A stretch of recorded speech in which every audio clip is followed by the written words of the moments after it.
अधिवेशनामध्ये चर्चा करण्याची संधी त्या ठिकाणी द्यायला पाहिजे होती। त्याचबरोबर सीबीआय कडे हा प्रस्ताव जाऊन एकाच दिवसामध्ये हा प्रस्ताव मान्य करून सीबीआयची आतापर्यंत एन्क्वायरी तिथं सुरू व्हायला पाहिजे होती, पण नाही।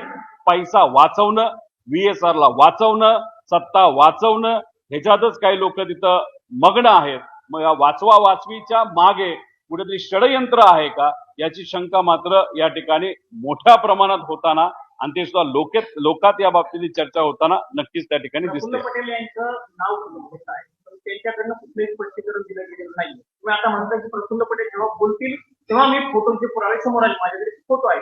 पण जर समजा प्रफुल्ल पटेल बोललेच नाही तर येत्या काही दिवसात तुम्ही असं सांगणार आहात का? तुम्ही मागच्या वेळी म्हणाले होते की आपण नाही बोलले तर मी करेल, तसं तुमचं काय आहे? जर माहिती बोलले तर तुम्ही फोटो वगैरे काही समोर आणणार आहात?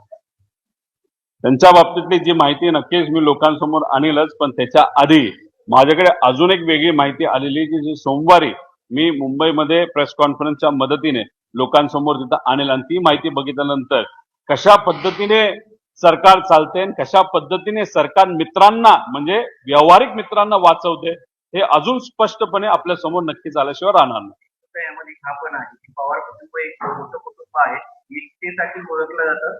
मात्र एकीकडे पाहायला गेलं तुमच्या कुटुंबातील काही लोक सत्तेत आहेत, खास करून अजितदादाच्या फॅमिलीमध्ये आहेत आणि त्यांना ही सगळी माहिती कळाल्यानंतर या संदर्भात ते कुठेच काही बोलत नाही। त्यामुळे परिवारामध्ये एकता नाही असं दिसतं।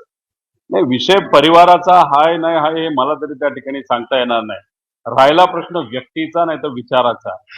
आपल्याला काय महत्वाचं आहे आणि कशासाठी आपण लढायचं हे त्या त्या व्यक्तीने ठरवलं पाहिजे। आज आम्ही विचारासाठी लढतोय, दादांसाठी लढतोय। ही मागणी काय फक्त रोहित पवारांची असं समजून चालणार नाही, ही मागणी अख्ख्या महाराष्ट्राची आहे की अजितदादांना तिथं न्याय मिळाला पाहिजे। 40 वर्ष राजकारणामध्ये लोकांची सेवा करणारा एक नेता ऍक्सिडेंटमध्ये घात का अपघात हा प्रश्न नक्कीच त्या ठिकाणी मृत्युमुखी पडतो आणि ते झाल्यानंतर कुठेतरी सत्तेत असणारे लोक त्यांना विसरून गेल्यासारखं आज जर वागत असतील आणि मग लोकांची इच्छा आहे की न्याय मिळाला पाहिजे, आमची इच्छा आहे न्याय मिळाला पाहिजे। आज तुम्ही आम्हाला विचारलं, जर आज आम्ही अजितदादांना, माझ्या काकाला, आमच्या नेत्याला जर न्याय देऊ शकत नसेल तर मग उद्या जाऊन आम्ही महाराष्ट्राला नाही तर सामान्य लोकांना न्याय कसं देणार? सत्ता आज राहू शकते, उद्या जाऊ शकते, सत्ता महत्वाची नाही। सत्तात आज आम्ही असलो असतो तर त्याला लात मारून बाजूला होऊन तिथं अजितदादांना न्याय मिळण्यासाठी आम्ही प्रयत्न त्या ठिकाणी केले असतील, पण तो विषय प्रत्येक व्यक्तीचा असतो। व्यक्ती मी माझ्याबद्दल बोलू शकतो, इतर व्यक्तींबद्दल बोलणं हे उचित ठरणार नाही असं मला वाटतं। पावर माणसाला करप्ट करते असं म्हणतात, मात्र पावर नात्याला करप्ट करते असं म्हणता येईल। माणूस इकडा असला काय तिकडा असला काय, पावर जर माणसाला करप्ट करते जेव्हा आपण म्हणता, तो माणूस नात्यातला सुद्धा असू शकतो, लांबचा सुद्धा असू शकतो। शेवटी प्रत्येक व्यक्ती माणूस असतो। दुर्दैव असं की आज ज्याच्यासाठी आपण लढायला पाहिजे त्या गोष्टीसाठी न लढता आज जर आपण सत्तेत राहून कुठंच तपास पुढे जात नसेल तर खरंच हे लोकांना आवडणार नाही। गप्प बसलं पाहिजे, पण कधी बसलं पाहिजे, कुठल्या वेळेस बसलं पाहिजे आणि कशासाठी बसलं पाहिजे हे सुद्धा लोकांनी तिथे ठरवलं पाहिजे असं मला तरी त्या ठिकाणी वाटतं। सोनिया गांधींचं काय म्हणणं आहे याच्यावर की कशा पद्धतीने पुढे जाणार आणि राहुल गांधींचा नेमकं कॉन्ट्रिब्युशन सहभाग कशा पद्धतीने असणार? नाही, राहुल गांधीजींचं जे भेटणं होतं ते नियोजित होतं। त्यांनी 30-35 मिनिटं मला या विषयासाठी तिथं दिले। काही दिवसांपूर्वी खरगे साहेबांना मी भेटलो होतो, त्यांच्याशी या बाबतीतली चर्चा ती सुद्धा बराच वेळ तिथं झाली होती, त्यांना तो विषय कळला होता। आणि मग जेव्हा मी पार्लमेंटमध्ये जात होतो, काही नेत्यांना भेटत होतो, तेव्हा कॉरिडॉरमध्ये मला सोनिया गांधीजी मॅडम त्या ठिकाणी भेटल्या आणि त्यांच्याबरोबर खरगे साहेब असताना खरगे साहेबांनी सोनिया गांधीजींना सांगितलं की हा मुलगा, हा कार्यकर्ता आणि हा पुतण्या कशा पद्धतीने स्वतःच्या काकासाठी, स्वतःच्या नेत्यासाठी, एका मराठी माणसासाठी त्या ठिकाणी प्रयत्न करत आहे। आणि मग त्याच्यातले काही गोष्टी हे सोनिया गांधीजींना तिथं सांगितलं। फक्त त्यांनी सांगत असताना एवढंच सांगितलं, ऑल द बेस्ट, तू लढ, आमचा पक्ष तुझ्या बरोबर त्या ठिकाणी असेल।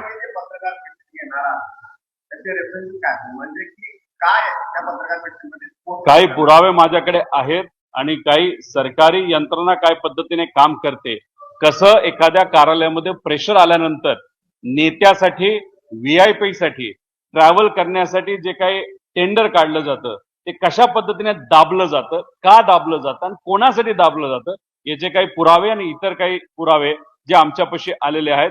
तसंच एकनाथ शिंदे साहेबांचं जे विमान हे बाहेर जात असताना इराण आणि इराकमध्ये ते पाडण्याची धमकी कशा पद्धतीने दिली होती त्याचे पुरावे आमच्याकडे जे आलेले आहेत आणि कशा पद्धतीने तिथं सुद्धा VSRच्या मदतीने मुद्दामून चूक केली गेली का चूक झाली याच्यामध्ये एकनाथ शिंदे साहेबांचा जीव सुद्धा कुठे ना कुठे धोक्यात त्या ठिकाणी आला होता. योगायोगाने आणि चांगल्या दृष्टिकोनातून त्या ठिकाणी आपले एकनाथजी शिंदे हे आपल्या बरोबर आहेत, पण आमचे काका, आमचे नेते, मराठी नेते आणि महाराष्ट्राचे उपमुख्यमंत्री आज आमच्या बरोबर नाहीत. त्याला जबाबदार VK Singh, VSR, DGCA, aero, काही अधिकारी आणि काही अज्ञात व्यक्ती ज्याच्याबद्दलची माहिती अजून नाही, पण याच्यात कर्णधार जो व्यक्ती असेल ना, तर संस्था असेल याच्याबद्दलची माहिती आम्ही शोधल्याशिवाय राहणार नाही. आज जे कोणी सत्तेत आहेत, भाजप बरोबर सत्तेत आहे, त्यांच्यामध्ये सुद्धा कुठे ना कुठे ते अहंकार आलाय असं आपल्याला म्हणावं लागेल. अजितदादांचा ऍक्सिडेंट ज्या कंपनीमुळे झाला त्या कंपनीचं नाव VSR, ज्या व्यक्तीमुळे झाला VK सिंग, आणि त्याच्या पाठीमागे कोण आहे अजून आपल्याला सापडलं नाही. याच VSR कंपनी बरोबर वेगळ्या वेगळ्या ठिकाणी वेगळ्या वेगळ्या संदर्भात आर्थिक आणि व्यक्तिगत संबंध हे TDP या पार्टीचे आहेत. आणि TDP पार्टीचा जो एक खासदार आहे राम मोहन नायडू हे स्वतः आज एव्हिएशन मंत्री आहेत आणि यांच्या अंतर्गत AIB आज तपास करत आहे.